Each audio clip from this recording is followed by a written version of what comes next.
estaba de viaje de trabajo, a 3.000 kilómetros de casa, cuando sonó mi teléfono. Era una trabajadora social. Su hijo fue encontrado vagando solo por la calle. Por el auricular escuché su voz gritando: «Suéltame, si no llevo el vino, ella se va a enojar». Mi secretaria me miró y de inmediato llamó a un helicóptero. Todos pensaban que no podría regresar tan rápido, pero no sabían con qué estaban a punto de enfrentarse. Me alegra que estés aquí. Si estás viendo este video, dale like, suscríbete al canal y cuéntame en los comentarios desde dónde escuchas mi historia de venganza. Quiero saber hasta dónde ha llegado.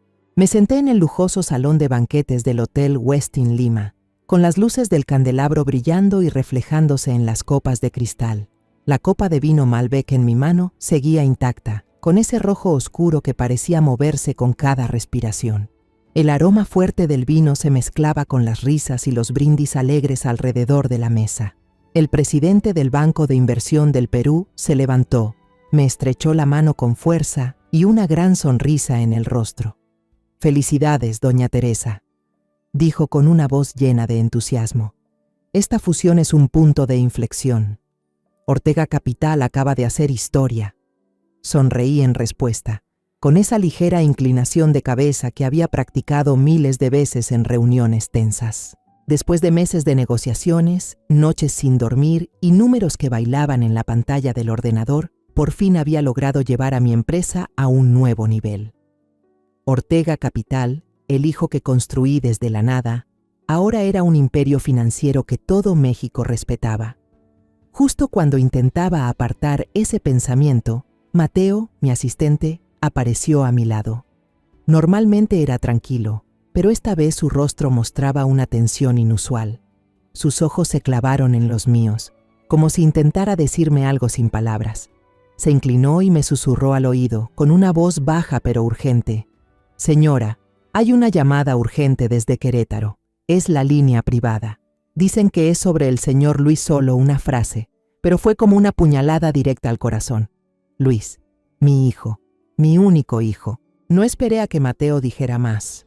Dejé la copa de vino sobre la mesa, me puse de pie de golpe y salí, dejando atrás las miradas curiosas y los brindis que aún resonaban. Caminé rápido fuera del salón, mis tacones golpeando con prisa el suelo de mármol. Mateo me siguió sin decir palabra, solo me entregó el teléfono en silencio. El pasillo fuera del salón estaba vacío, iluminado apenas por las luces suaves de las lámparas de pared. Tomé el teléfono con una mano temblorosa, aunque intentaba mantener la compostura. En la otra línea, una voz femenina, clara y serena, pero con una firmeza inconfundible, habló. «Señora Gutiérrez, soy Claudia Mendoza, trabajadora social en Querétaro. Hemos encontrado a su hijo, Luis Ortega, caminando solo por la avenida Bernardo Quintana a las 2 de la madrugada. Podía escuchar el ruido de un hospital al fondo, máquinas, pasos apresurados, alguien hablando a lo lejos. Pero todo sonaba distante, borroso. Sentí el pecho apretado, como si alguien lo estrujara.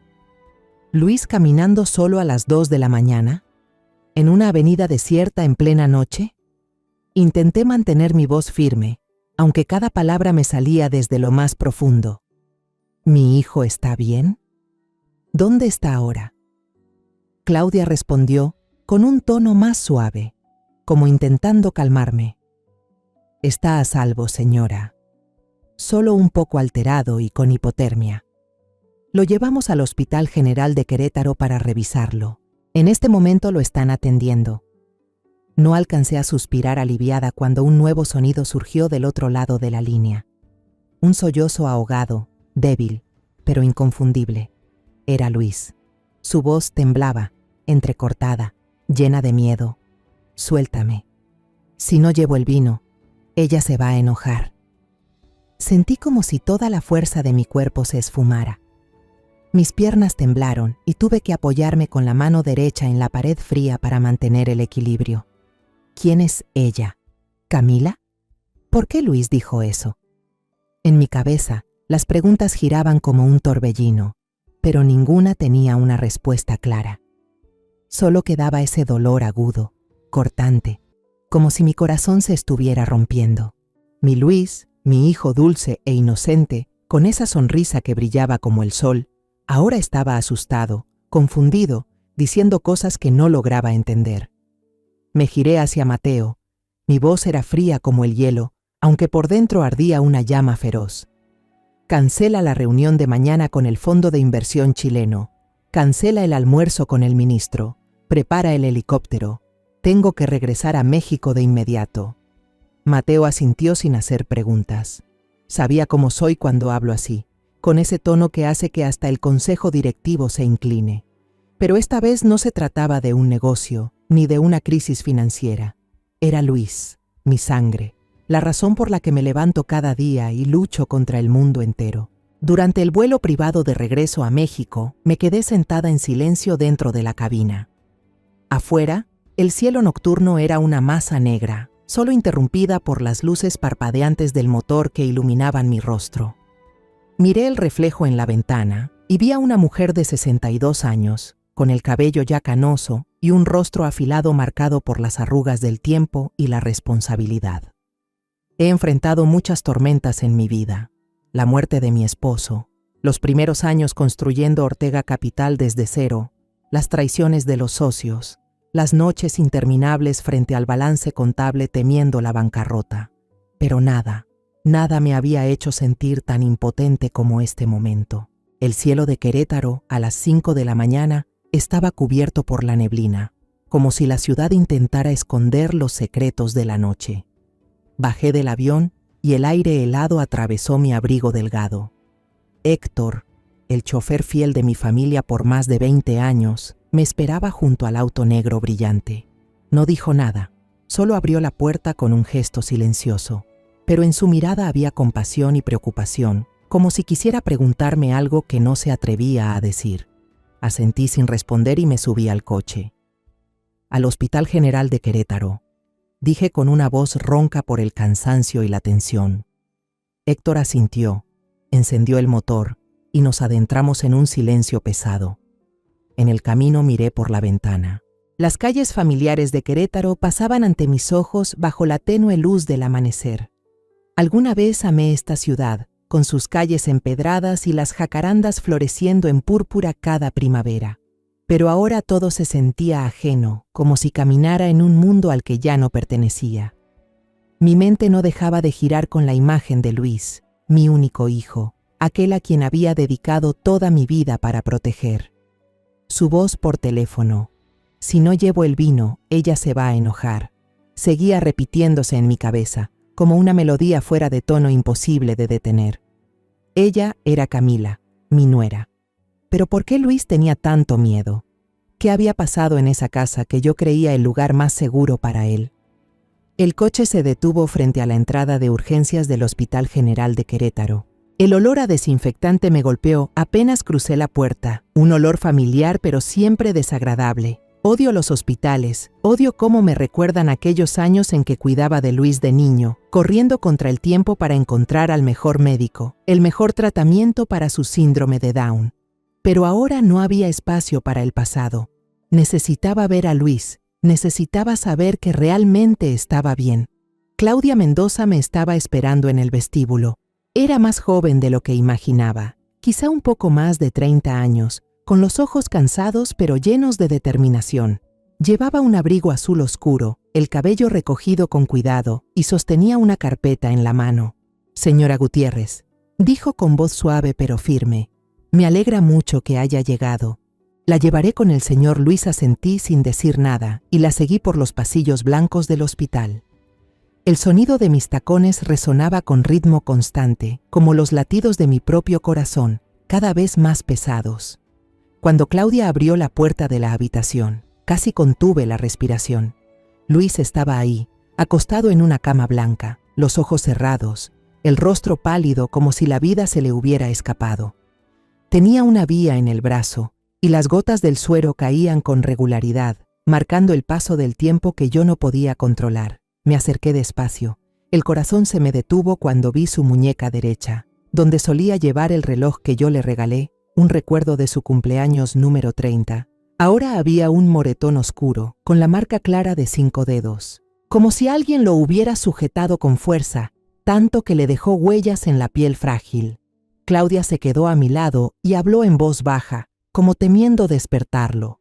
El médico dijo que estaba exhausto y que tenía señales de haber sido empujado. Cuando intentamos hablar con él, solo repetía, «No se lo digas a mamá», y después se quedó callado.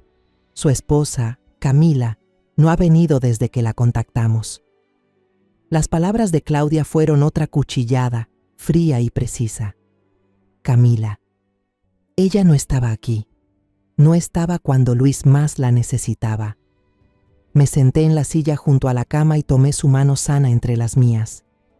Su piel estaba helada, como si todo el calor se le hubiera ido. Miré su rostro, todavía con un aire infantil a pesar de sus 32 años, con las cejas gruesas y las pestañas largas que siempre bromeaba diciendo que las había heredado de su padre. Pero ahora, ese rostro no tenía la sonrisa luminosa que tanto amaba. Solo había cansancio, un miedo que podía sentir incluso mientras dormía. Pasaron unos minutos y Luis se movió. Abrió lentamente los ojos y, al verme, se le llenaron de lágrimas. «Mamá», murmuró con una voz ronca y débil, tan frágil que tuve que contener las ganas de llorar. Ella se enojó, porque derramé el vino, solo quería comprar otra botella para ella. Me incliné y abracé el cuerpo delgado de Luis, sintiendo cada respiración temblorosa. «Ya está bien, hijo», susurré, la voz temblando aunque trataba de mantenerla firme. «Mamá está aquí. Nadie volverá a hacerte daño», pero dentro de mí no había calma, solo un silencio denso, el tipo de quietud que precede a una tormenta. No entendía qué había pasado, pero el moretón en su muñeca, sus palabras temblorosas y la ausencia de Camila eran piezas de un rompecabezas que temía armar. El médico volvió para revisarlo una vez más y confirmó que Luis estaba estable, que podía irse a casa para recuperarse. Exhalé aliviada, pero solo un poco.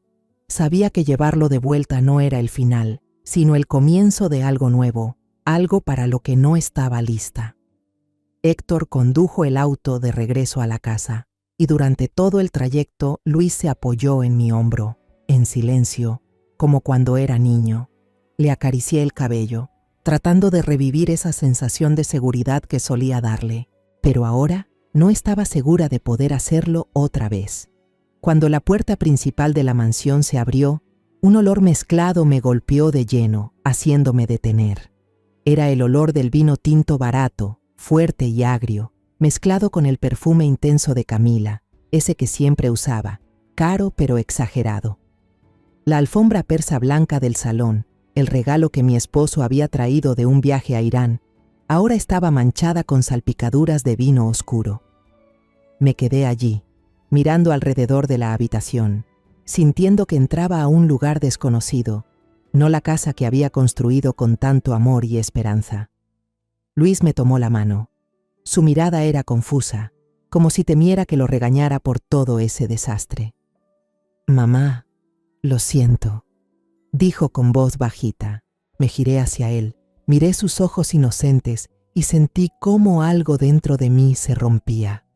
«No es tu culpa, Luis», le dije, intentando mantener la voz suave. «Mamá se encargará de todo. Descansa un poco, ¿sí?»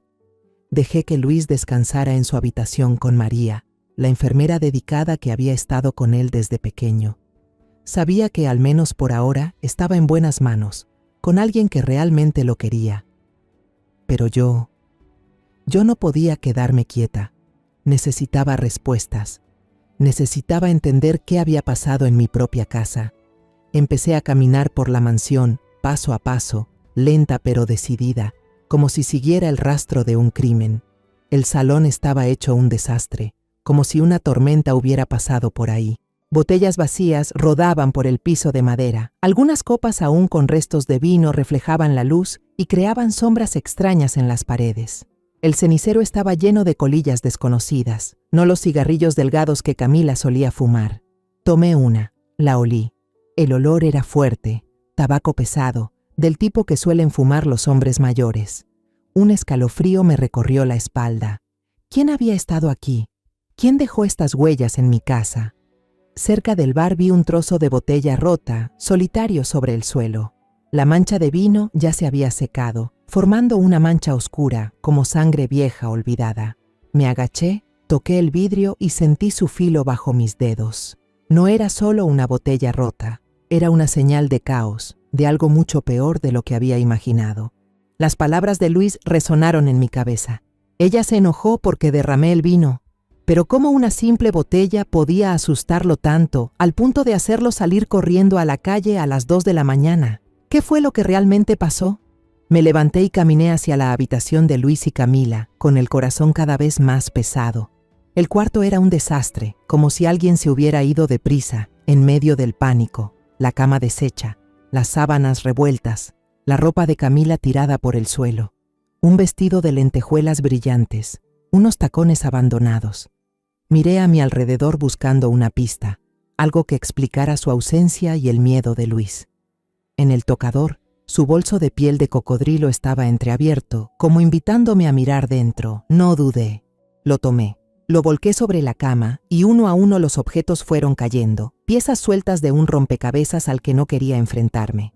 Un montón de facturas del bar Club del Vino, en el centro de la ciudad, cayó al suelo.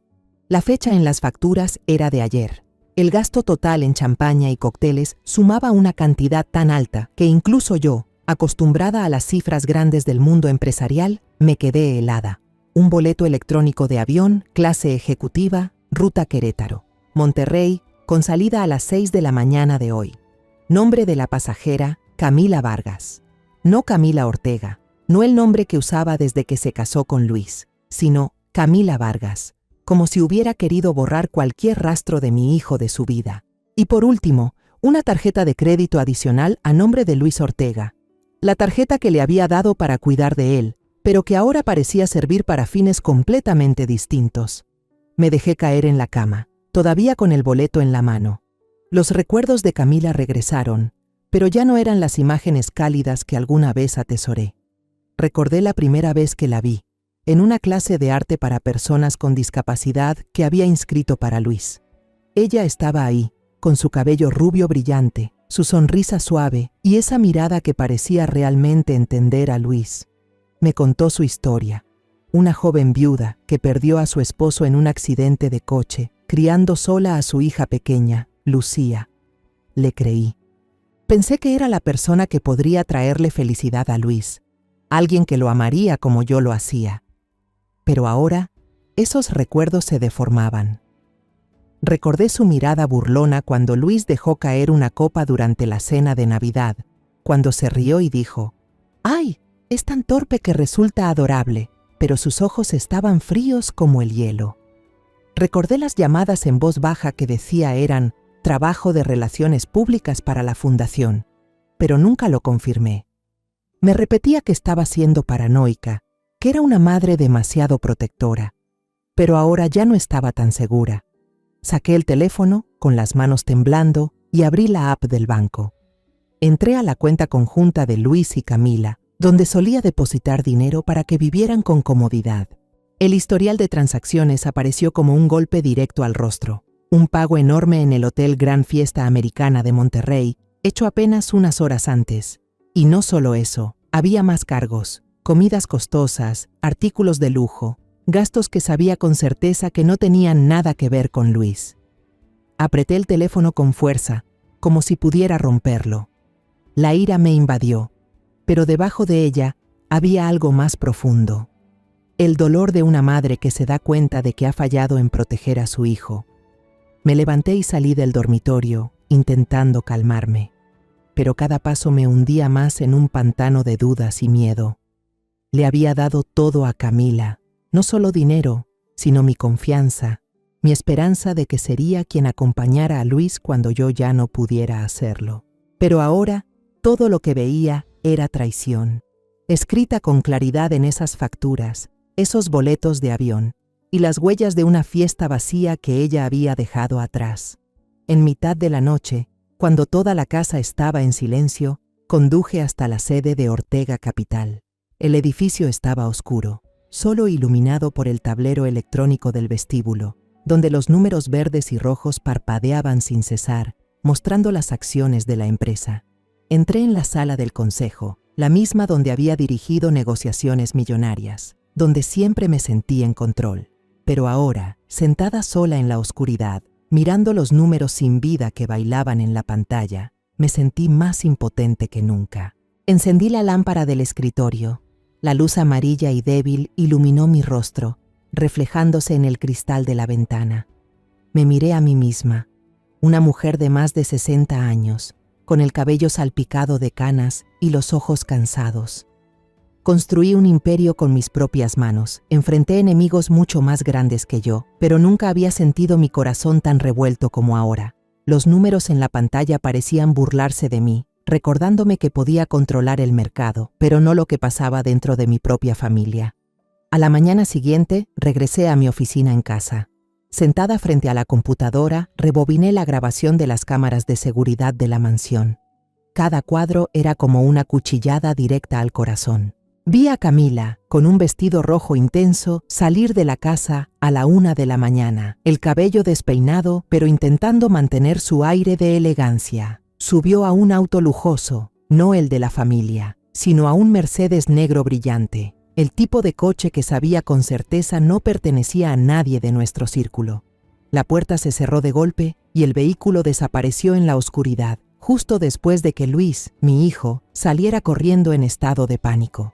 Volví a poner el video, una y otra vez, como si al mirarlo el tiempo suficiente pudiera encontrar una explicación, una razón para no enfrentar la verdad que se hacía cada vez más clara. Pero cada vez que lo hacía, solo veía más detalles que me apretaban el pecho. Camila no miró atrás ni una sola vez, no dudó, no mostró ni un atisbo de preocupación por Luis.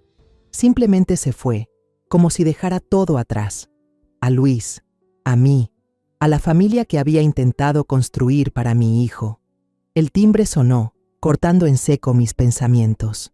Me sobresalté, miré el reloj. Apenas eran las 8 de la mañana. Fui a abrir la puerta y allí estaba Claudia Mendoza, la trabajadora social. Llevaba un abrigo azul claro y sostenía una pequeña caja de regalo cuidadosamente envuelta. «Señora Gutiérrez», dijo con voz suave pero firme. «Quería pasar a ver cómo está Luis. También le traje un pequeño obsequio, un set de marcadores profesionales. Creo que le van a gustar». La invité a pasar, forzando una sonrisa que sabía no lograba disimular mi cansancio. Claudia entró en la sala y vi cómo su mirada se detenía en la alfombra persa manchada con vino seco. No dijo nada, pero sabía lo que estaba pensando. Esa habitación, con copas de vino vacías por todos lados y el olor a fiesta apagada, contaba una historia que yo aún no estaba lista para admitir. La guié hasta el sofá, le serví un vaso de agua y empezamos a hablar. Claudia me miró, sus ojos llenos de empatía pero sin juicio. «Señora Gutiérrez, si no le molesta, ¿podría contarme un poco sobre la relación entre Luis y Camila?», preguntó con una voz tan delicada que parecía temer romper algo frágil dentro de mí. Tomé aire profundamente, intentando mantener mi voz estable, aunque cada palabra parecía salir arrancada del pecho. «Luis nació con síndrome de Down leve», empecé, y mi mirada se fue sin querer hacia el marco sobre la mesa, donde Luis sonreía radiante una tarde de primavera. «No es tan inteligente como los demás, pero tiene un corazón puro. Se comunica bien, puede hacer tareas simples y, sobre todo, sabe amar. Para los demás, Luis puede parecer solo un poco ingenuo, pero para mí, él es todo mi mundo». Me detuve un momento, tragué en seco, conteniendo las emociones que amenazaban con desbordarse.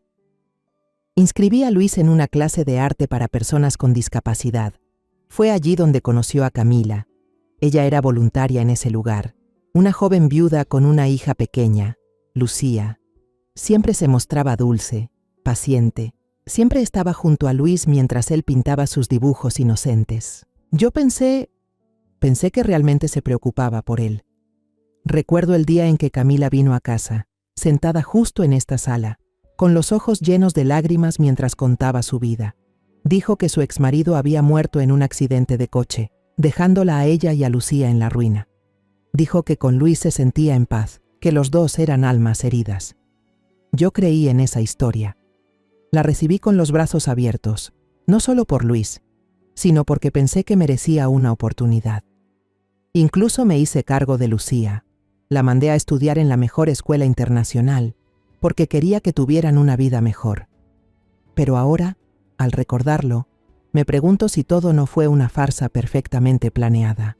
Claudia escuchaba sin interrumpir, con los ojos suaves, pero agudos, como si intentara leer los pensamientos que yo no decía.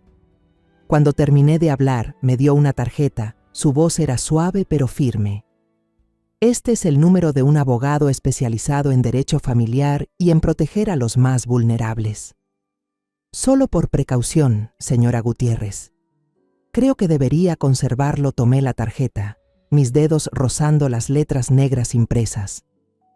Claudia se levantó, dejó la caja de regalo para Luis sobre la mesa y se fue con una leve sonrisa. Pero cuando la puerta se cerró, me quedé ahí, mirando la tarjeta, sintiendo como si me quemara en la mano. La rabia me invadió, no solo hacia Camila, sino hacia mí misma. La dejé entrar en la vida de Luis, confié en ella, permití que se aprovechara de la ingenuidad de mi hijo. Pero debajo de la rabia había algo más profundo, el dolor de una madre que se da cuenta de que no protegió a su hijo. Saqué el teléfono. Mis manos temblaban mientras marcaba el número de Camila. El timbre sonó 3 veces, cada uno alargando la tensión dentro de mí. Luego, contestó con esa voz dulce y falsa. ¿Mamá? Perdón por no contestar antes. Estaba cuidando a Luis. Ya se durmió. ¿Cómo le fue en su viaje de trabajo? Apreté el teléfono, tratando de mantener mi voz fría, aunque por dentro ardía. Camila, ¿dónde está Luis? Ella respondió, aún con ese tono suave, como si nada pasara. Está en casa conmigo. No se preocupe, lo estoy cuidando. Solté una risa amarga, sabiendo que no podía verla. ¿De verdad? ¿Y cómo puede cuidarlo en casa cuando el registro de su tarjeta de crédito muestra que pagó una suite en el Hotel Grand Fiesta Americana de Monterrey hace 3 horas? El otro lado de la línea quedó en silencio. Un silencio largo y denso, como si el aire entre nosotras se hubiera vuelto sólido. Pude imaginar el rostro de Camila, su sonrisa falsa desvaneciéndose, los ojos abiertos de par en par por el pánico. Luego un bip. Colgó. Miré la pantalla del teléfono. El corazón me latía con fuerza, pero no por la rabia, sino por una claridad aterradora. Camila no solo se había ido, estaba escondiendo algo, y yo sabía que tenía que descubrir la verdad. Aquella tarde estábamos sentados en la sala, donde yo intentaba crear un espacio tranquilo para mi hijo después de días llenos de turbulencia. Luis me mostraba sus dibujos uno por uno. Su voz era suave, pero llena de emoción, mientras hablaba de los colores y las formas que había pintado con tanto cuidado. «Mamá, este es nuestro jardín. Dibujé este jacarandá para ti», dijo, con una sonrisa tan brillante como la luz del sol. Le devolví la sonrisa, pero por dentro aún no podía disipar la tormenta emocional que me agitaba. Cada sonrisa de Luis me recordaba que tenía que seguir luchando, no solo por él, sino por lo que quedaba de mi familia. De repente, el timbre de la puerta sonó, interrumpiendo aquel raro momento de paz. Levanté la cabeza, frunciendo un poco el ceño. ¿Quién podría venir a esta hora? María, la empleada, entró con voz suave pero algo inquieta. «Señora, tiene visita. Es la niña Lucía. Vino sola». Me levanté de golpe, el corazón latiendo más rápido. ¿Lucía, la hija de Camila? Corrí hacia la puerta, y al verla allí, sentí un nudo en el pecho. Lucía, apenas de 12 años, llevaba su uniforme escolar azul y blanco, con sus pequeñas manos aferradas a la mochila, como si fuera lo único que la mantenía firme. Su rostro estaba pálido, los ojos enrojecidos, y el cabello rizado hecho un desastre, como si hubiera pasado por un viaje lleno de tensión. «Señora», dijo Lucía con voz temblorosa, diminuta, como si temiera algo. Yo vine sola en taxi». Le puse una mano en el hombro, con cuidado. «Lucía, entra a la casa, cariño», dije, intentando mantener la voz suave, aunque por dentro sentía un torbellino. La llevé al estudio, donde había más silencio, y le serví un vaso de leche tibia. Lucía se sentó, aún abrazando su mochila, con la mirada esquiva, como si cargara un secreto demasiado grande para saber por dónde empezar. Me senté frente a ella, observando cada gesto, y comprendí que no solo estaba asustada, sino que también llevaba un peso que ningún niño debería soportar. «Lucía, ¿estás bien?», pregunté con voz calma, pero firme. «¿Por qué viniste sola?». La niña levantó la vista, con los ojos llenos de lágrimas, y habló casi en un susurro, como si le costara sacar cada palabra. «Señora, tengo miedo de que mi mamá y el señor Esteban estén haciendo algo malo con el tío Luis». Las palabras de Lucía fueron como una descarga eléctrica recorriéndome el cuerpo. ¿Esteban? Un nombre desconocido, pero que me heló al instante. Me incliné hacia adelante, tratando de mantener la calma. «Lucía, dime exactamente qué quisiste decir. ¿Quién es Esteban? ¿Y qué hizo tu mamá?».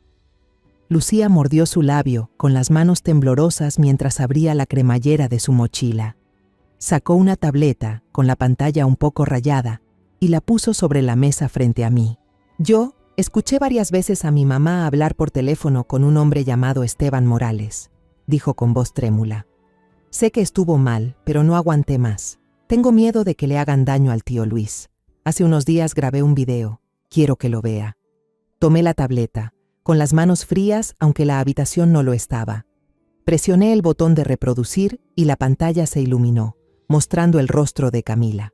Ella estaba sentada en una habitación lujosa, probablemente un hotel, con una sonrisa arrogante que nunca antes le había visto. A su lado, un hombre de mediana edad, con el cabello entrecano, caminaba con una copa de vino en la mano. Llevaba un traje caro, pero sus ojos fríos y su voz grave me bastaron para entender que no era un hombre cualquiera. Era Esteban Morales, un magnate del vino en Monterrey del que había oído hablar, famoso por sus negocios turbios y su vida de excesos. La voz de Esteban sonó a través del altavoz de la tableta, fría y calculadora. «Solo necesitas que ese chico convenza a la vieja de firmar el poder de transferencia de acciones y todas tus deudas quedarán saldadas. El nombre Ortega Capital será el escudo perfecto para legalizarlo todo». Camila soltó una carcajada, una risa aguda, llena de soberbia. «No te preocupes, me obedece por completo. Su madre está en Perú. Cuando todo termine, yo seré la verdadera dueña. No tendré que vivir más de la lástima de esa vieja». El video terminó y la habitación se hundió en silencio. Me quedé allí, inmóvil, sintiendo que la sangre se me había detenido. Las palabras de Camila, como un cuchillo afilado, me cortaron el corazón. Esa vieja, esa era yo. La mujer a la que ella llamó vieja, la que la recibió con los brazos abiertos, la que sostuvo a su hija, la que creyó que traería felicidad a Luis. Pero todo era una farsa, un plan calculado para aprovecharse de la inocencia de mi hijo y robar el imperio que construí con sudor y lágrimas. Lucía rompió a llorar. Sus pequeños hombros temblaban sin control. «No quiero que le hagan daño al tío Luis», dijo entre sollozos. «Él y usted han sido muy buenos conmigo. No quiero que mi mamá haga algo malo, pero no sé qué hacer». La abracé fuerte, sintiendo su espalda temblorosa bajo mis manos. «No es tu culpa, Lucía», susurré, con la voz temblorosa pero firme. «Has hecho algo muy valiente. Acabas de salvar a tu tío Luis de una manera que solo alguien maduro podría hacerlo. Estoy muy orgullosa de ti». Acaricié su cabello, intentando calmar su miedo, pero dentro de mí, la rabia se estaba transformando en una determinación de acero.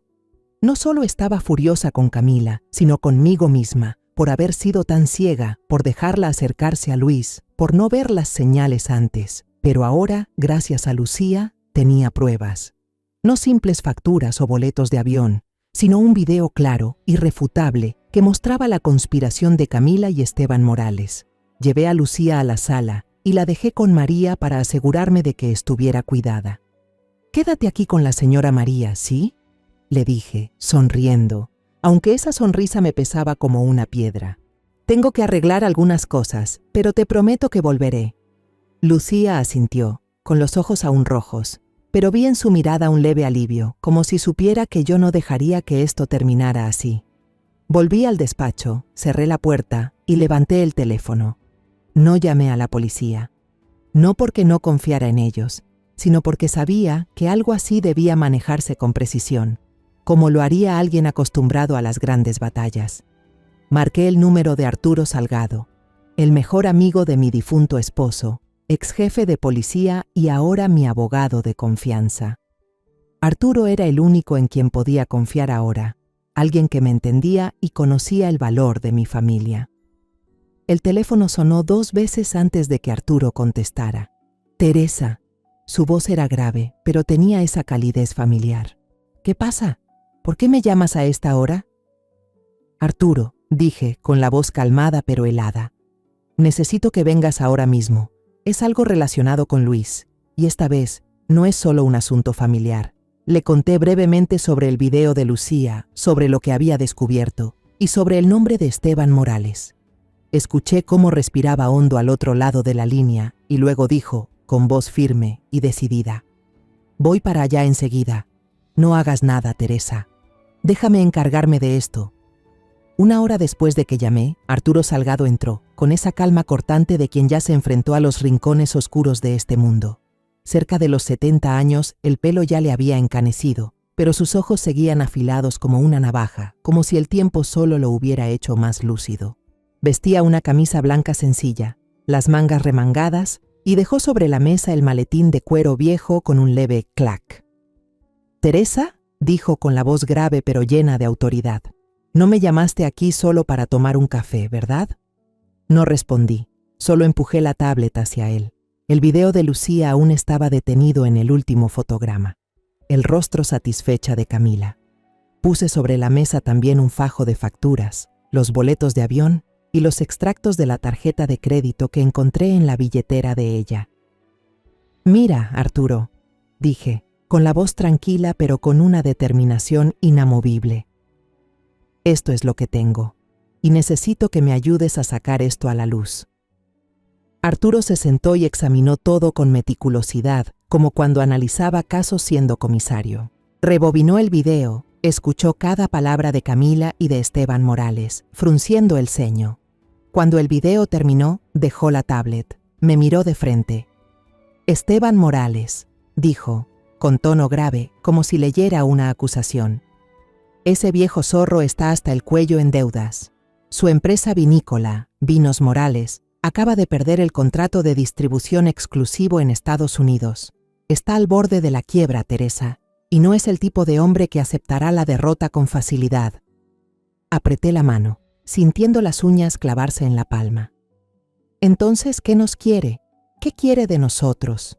¿De Luis?», pregunté, aunque en el fondo ya había adivinado parte de la respuesta. Arturo se recostó en la silla y una chispa fría brilló en sus ojos. «Necesita un negocio limpio para blanquear dinero.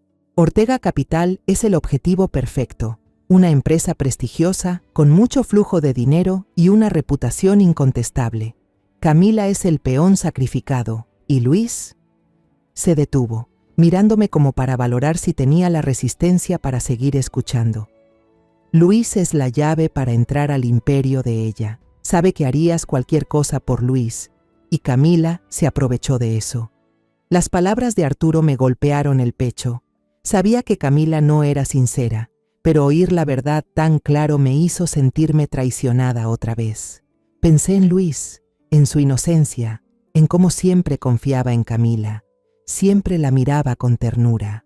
Y ella había convertido ese amor en un arma para destruirnos. «¿Entonces qué hacemos?», pregunté, con la voz temblando, no de miedo, sino por una rabia que ardía por dentro. «¿Llamar a la policía? ¿Entregarles este video?». Arturo negó con la cabeza, y una leve sonrisa apareció en sus labios. «No todavía, Teresa. Este video es una prueba fuerte, pero fue grabado ilegalmente. Un buen abogado puede dejarlo sin validez en el tribunal. Necesitamos algo más. Necesitamos una trampa. Una trampa para que ellos mismos entren y no puedan salir». Lo miré, tratando de asimilar lo que acababa de decir. Una trampa. He tendido trampas en negocios, he atraído a rivales a situaciones donde no podían ganar. Pero esta vez no solo era un juego financiero, esto era una guerra por mi familia, y no puedo cometer ni un solo error. Arturo sacó su teléfono y empezó a hacer unas llamadas. Hablaba con códigos y términos que apenas entendía, palabras de un mundo en el que él había sido un maestro. Me quedé ahí, observándolo, sintiendo la profesionalidad y la frialdad en cada frase que decía. 15 minutos después, colgó. Sus ojos brillaron con una chispa de determinación. Justo como pensé, dijo con voz firme. Esteban está siendo investigado por Hacienda por sospechas de fraude. Está desesperado y esa es su mayor debilidad. En ese momento, el teléfono de Arturo vibró. Miró la pantalla y una rara sonrisa fría apareció en sus labios, la sonrisa que solo mostraba cuando sabía que tenía la ventaja. Me pasó el teléfono. En la pantalla había una invitación electrónica enviada por una de sus fuentes en Monterrey. La tarjeta estaba diseñada con elegancia, con el logo de Vinos Morales y la frase «Fiesta de anuncio de la Alianza Estratégica, Club Industrial, viernes por la noche». «El próximo viernes por la noche», dijo Arturo, su voz lenta pero calculadora. «Esteban Morales va a organizar un gran evento en el Club Industrial. Planea usarlo para tranquilizar a los inversionistas y acreedores, para convencerlos de que Vinos Morales sigue firme. Este será nuestro escenario, Teresa. Aquí es donde haremos que él y Camila se expongan solos». El día del evento estaba frente al espejo en mi habitación de hotel en Monterrey. La luz tenue del candelabro caía sobre mi rostro. Llevaba unas gafas de montura de carey sin aumento, algo que nunca había usado antes, y un vestido de seda azul marino, elegante pero discreto. Ya no era doña Teresa Gutiérrez, fundadora de Ortega Capital, la mujer poderosa que todo México conocía. Esa noche era la señora Herrera, una inversionista reservada de Guadalajara, un fantasma que nadie notaría. Me miré al espejo, acomodé el moño de mi cabello y me dije que debía hacerlo. No solo por Luis, sino por mí misma, por lo que había construido y por lo que no podía permitirme perder. Arturo entró, con un traje gris perfectamente ajustado y su maletín de cuero viejo en la mano, como un compañero inseparable. Me entregó un broche en forma de mariposa plateada, pequeño pero delicado. «Póntelo en la solapa», dijo, con voz grave pero precisa.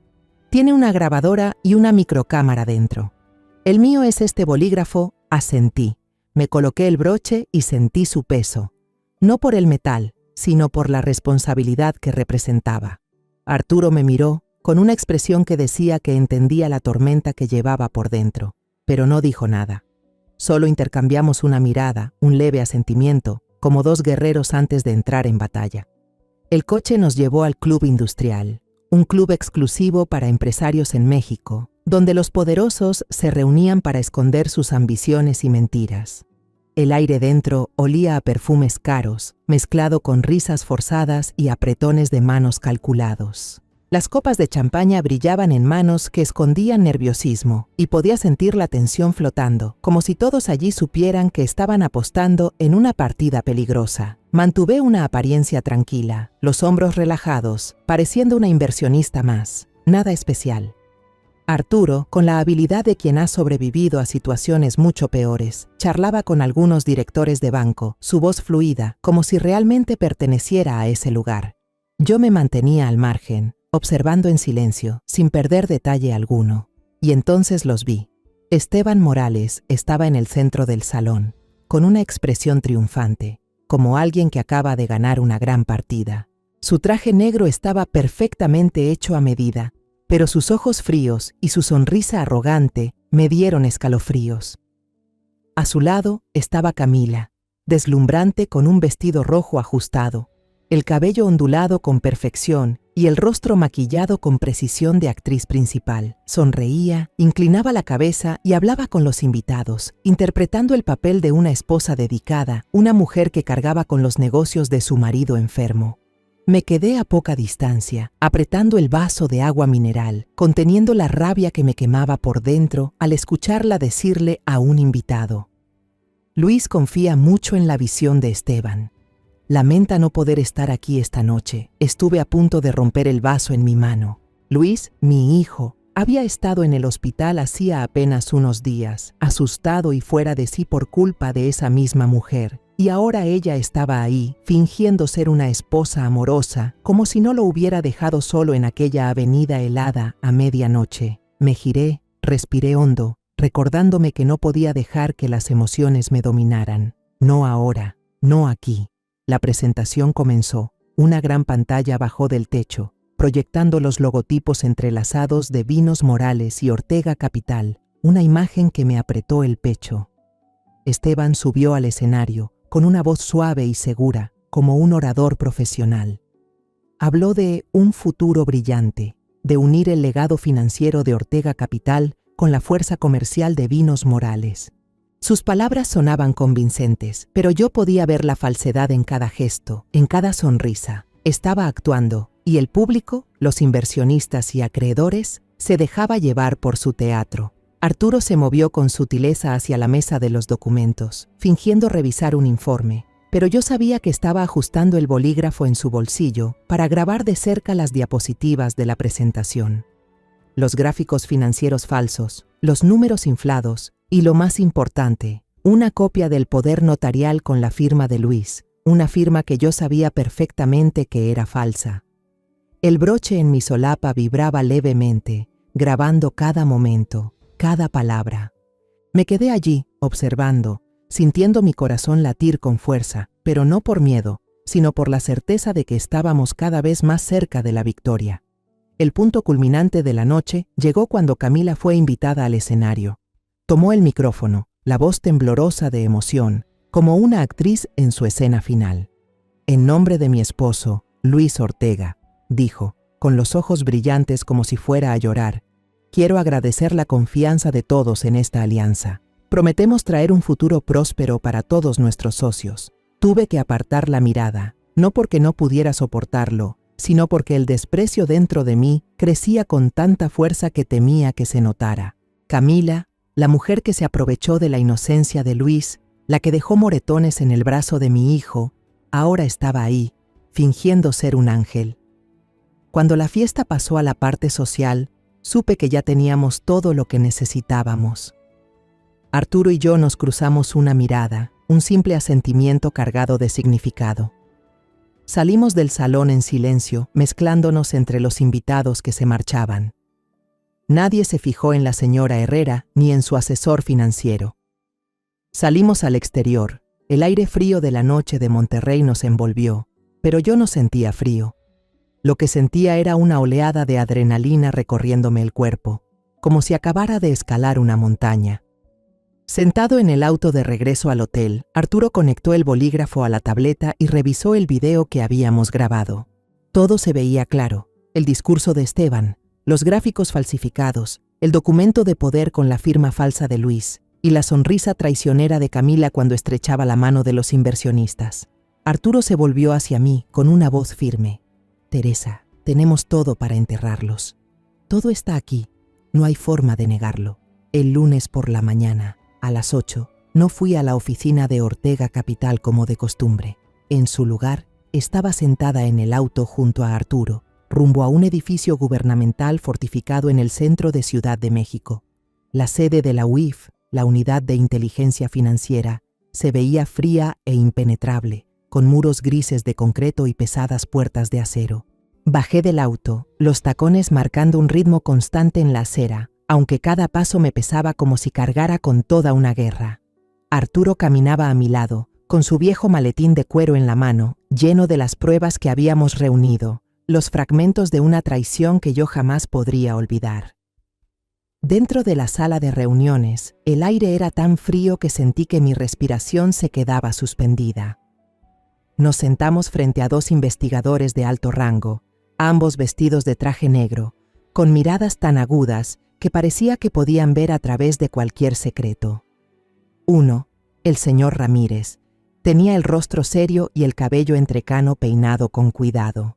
La otra, la señora Torres, era más joven, pero sus ojos transmitían la firmeza de alguien acostumbrado a enfrentarse a casos difíciles. Me senté derecha, intentando mantener la calma exterior, aunque por dentro el corazón me latía con fuerza, como si contara los segundos hacia un momento decisivo. Arturo comenzó a presentar, con una voz grave y segura, como si estuviera ante un tribunal. Colocó una a una las pruebas sobre la mesa: los estados de cuenta de la tarjeta de crédito con los gastos lujosos de Camila, el boleto de avión electrónico a Monterrey, el video de la cámara de seguridad de la mansión donde se la veía salir a medianoche y, lo más importante, la grabación completa de la fiesta en el Club Industrial. Observé al señor Ramírez fruncir el ceño mientras Arturo reproducía el video. La imagen de Esteban Morales en el escenario, con su sonrisa arrogante, y Camila, con esa voz falsa, llena de emoción, aparecían nítidas en la pantalla. Pero lo que más llamó la atención del señor Ramírez fue el documento de poder falsificado con la firma de Luis. Amplió la imagen y la comparó con la firma real de Luis en los registros de la empresa que Arturo había entregado. Asintió, con voz baja pero firme. No hace falta un perito para verlo. Esto es un fraude descarado.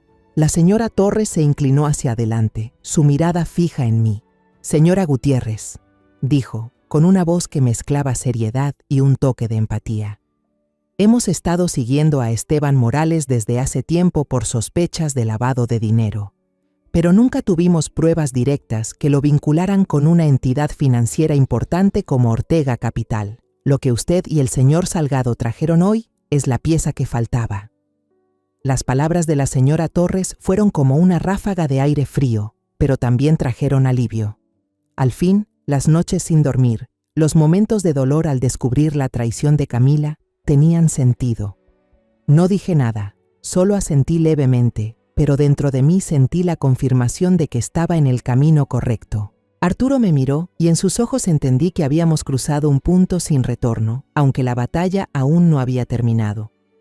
Cuando salimos de la sede de la UIF, sentí un cansancio profundo, no solo por la falta de sueño, sino por el peso de todo lo que acababa de vivir.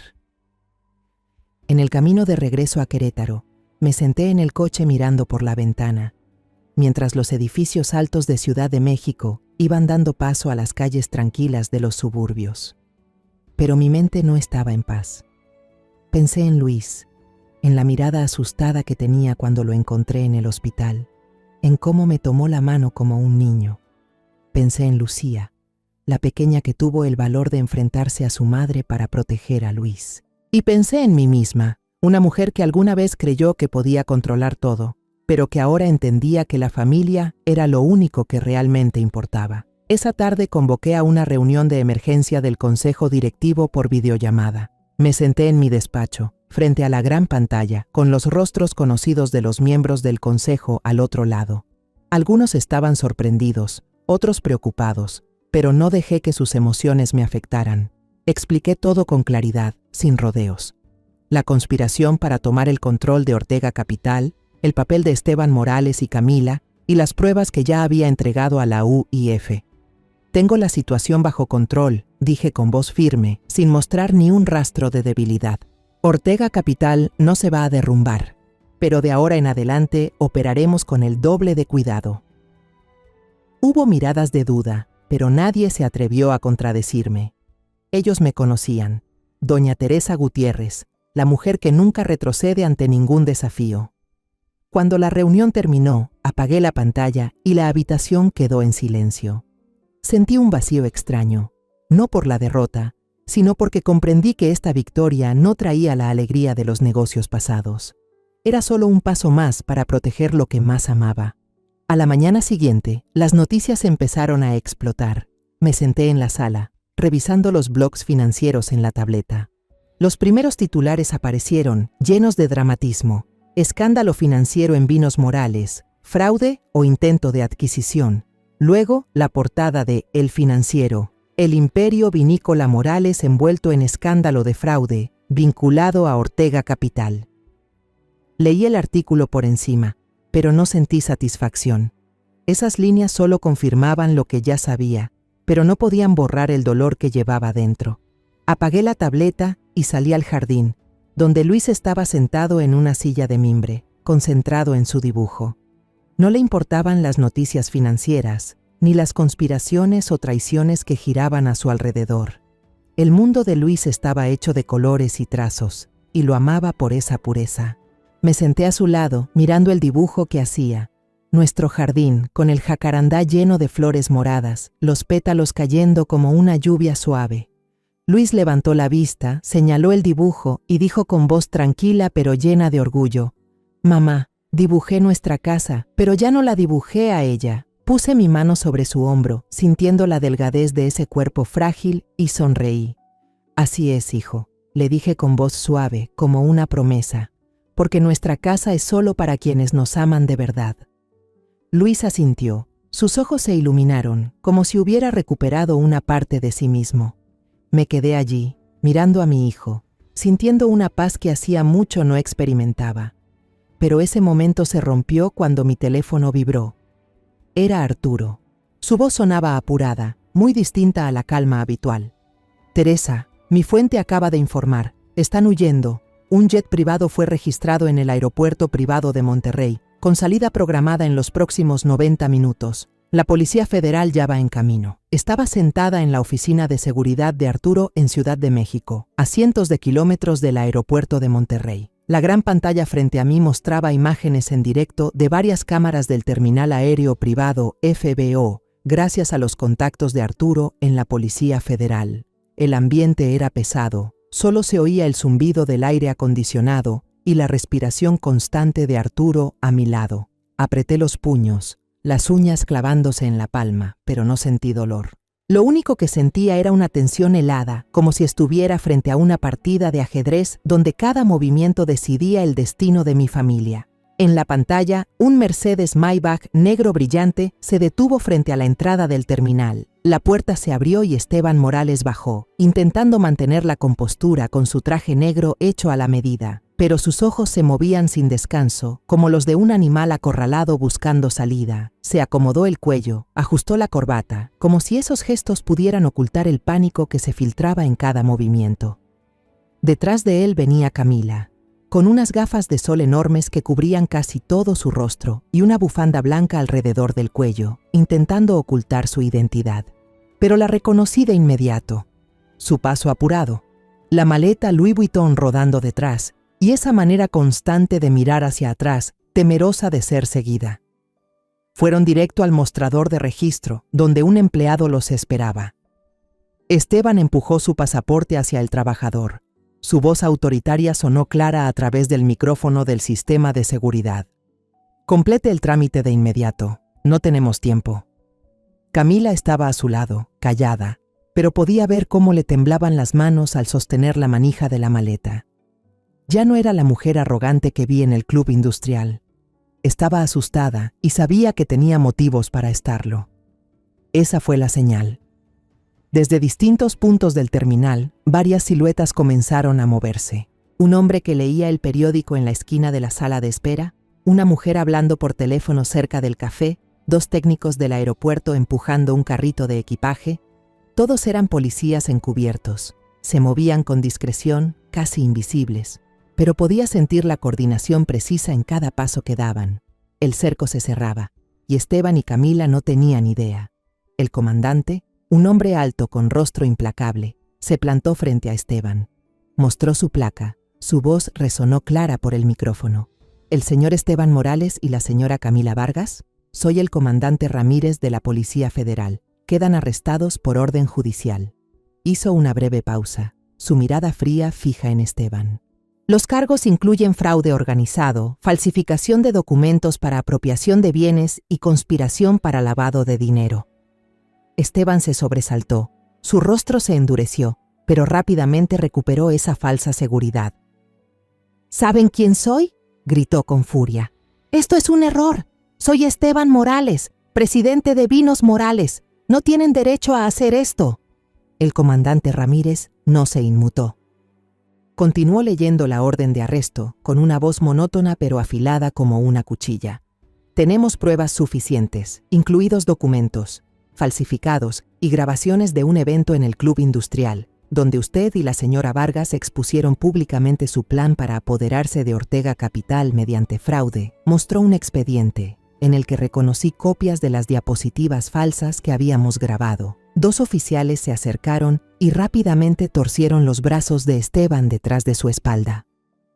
Las esposas hicieron un clic seco, como un punto final a su arrogancia. El rostro de Esteban se desmoronó, su orgullo desapareció, reemplazado por sorpresa y rabia. Intentó resistirse, pero los policías lo sujetaron con firmeza y lo sacaron del mostrador. Camila, en ese momento, perdió por completo el control. Retrocedió, chocó contra el mostrador de equipaje y sus gafas de sol cayeron al suelo, dejando al descubierto unos ojos llenos de miedo.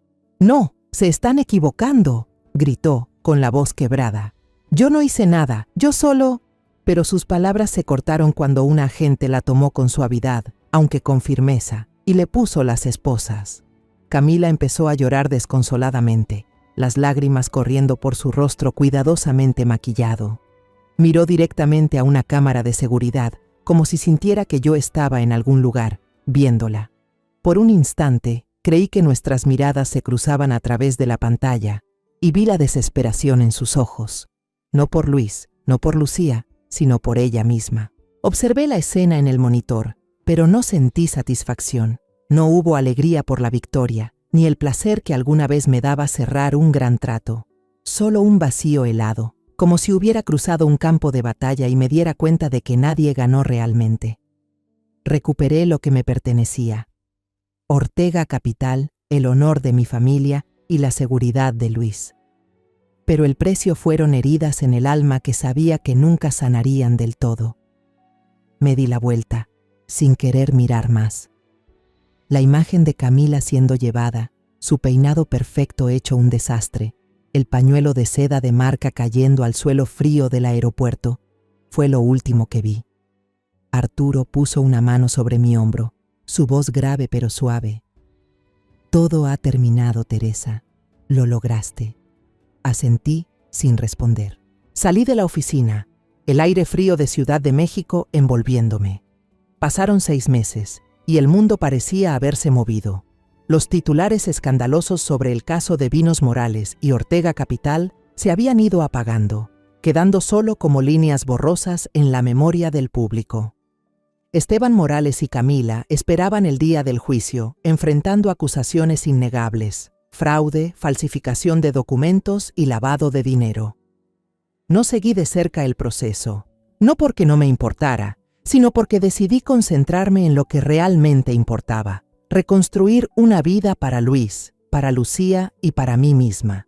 He renunciado oficialmente como directora ejecutiva de Ortega Capital. No fue una decisión fácil, pero cuando me paré frente al consejo directivo y miré los rostros de quienes habían estado conmigo en los peores momentos, supe que era lo correcto. Les entregué el mando, quedándome solo como asesora principal, apareciendo cuando fuera necesario, pero libre de esas reuniones interminables y de los números bailando en la pantalla. Ortega Capital sigue fuerte, incluso más que antes, una prueba de que el imperio que construí no se basaba solo en dinero, sino en confianza y resiliencia. Ahora, en lugar de las mañanas encerrada en una sala de juntas, empiezo mis días en un pequeño aula en San Miguel de Allende. Abrí un curso gratuito de educación financiera y emprendimiento para mujeres viudas y mayores, mujeres como yo, que alguna vez pensaron que el mundo se acababa al perder al ser amado. Me paro frente a ellas y hablo sobre cómo hacer un presupuesto, cómo invertir poco pero con seguridad y, sobre todo, cómo protegerse de quienes se aprovechan de la confianza ajena. Cada rostro en esa clase tiene una historia, y quiero darles la fuerza que yo aprendí en mis años de dolor. Miro sus ojos y me veo reflejada ahí, no como doña Teresa Gutiérrez, la poderosa, sino como Teresa, una mujer que lo perdió todo, pero volvió a levantarse. Vendimos la mansión de Querétaro. Esa casa, con la alfombra persa manchada de vino y los recuerdos tristes, ya no era un lugar que quisiera llamar hogar. En su lugar, Luis, Lucía y yo nos mudamos a una casa más pequeña en San Miguel de Allende, un pueblo tranquilo con calles empedradas y paredes llenas de color. Nuestra nueva casa no es lujosa como la anterior, pero tiene un gran jardín donde plantamos rosas, naranjos y lavandas que perfuman el aire con suavidad.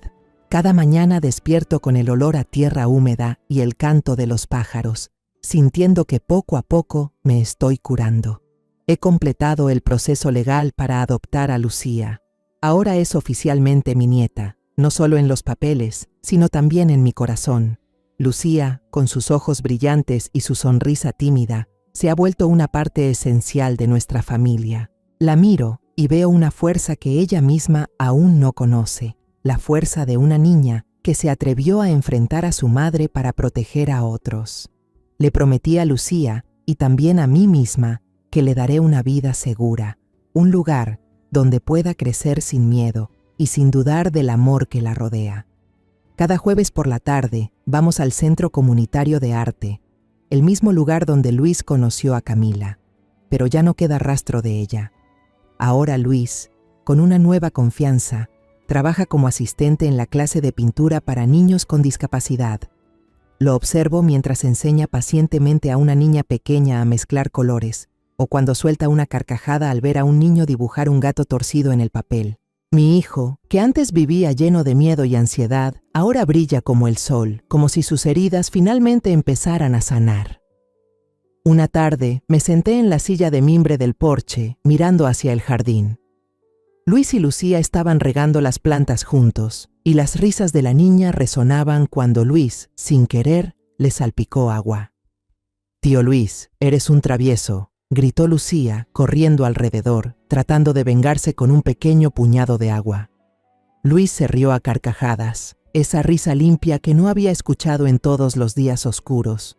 Me quedé allí, con una taza de té en la mano, sintiendo el calor que se extendía por mis palmas, y por primera vez en mucho tiempo, me sentí en paz.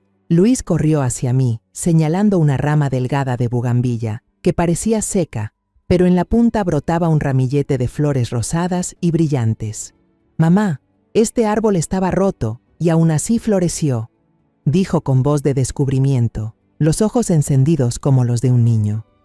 Sonreí, lo acerqué y lo abracé por los hombros. «Así es, hijo», le dije, con voz suave pero firme, porque aprendió a sobrevivir y a sanar, igual que nosotros.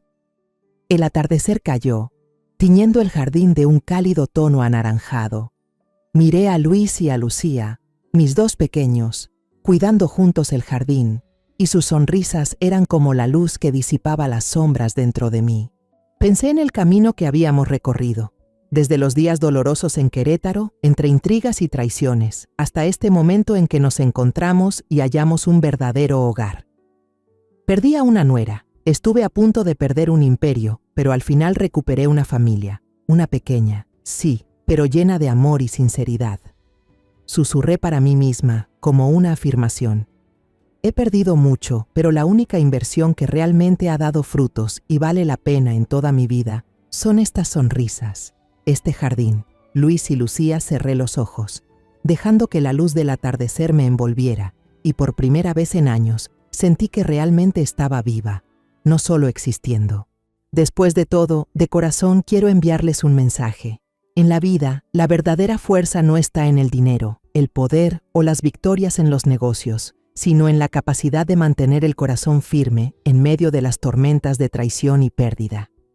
Una vez creí que podía controlarlo todo, pero entendí que hay cosas más valiosas que cualquier imperio: el amor, la bondad y el coraje para proteger a quienes amamos, incluso si debemos sacrificarlo todo. Mi venganza no fue destruir, sino traer la luz de la justicia. Fue mi manera de devolver la dignidad a mi hijo y a mi propia alma. Porque al final, lo más aterrador no es ser traicionado, sino dejar que el odio nos haga olvidar quiénes fuimos alguna vez. La historia que acabas de escuchar ha cambiado nombres y lugares para proteger la identidad de los involucrados. No la contamos para juzgar, sino con la esperanza de que alguien escuche y se detenga a reflexionar. ¿Cuántas madres están sufriendo en silencio dentro de su propio hogar? De verdad me pregunto, si tú estuvieras en mi lugar, ¿qué harías? ¿Elegirías callar para mantener la paz o te atreverías a enfrentarlo todo para recuperar tu voz? Quiero saber tu opinión, porque cada historia puede convertirse en una vela que ilumine el camino de otro. Dios siempre bendice, y estoy segura de que el valor nos llevará a días mejores. Por ahora, en la pantalla final, dejaré 2 de las historias más queridas del canal. Creo que te sorprenderán. Gracias por quedarte conmigo hasta este momento.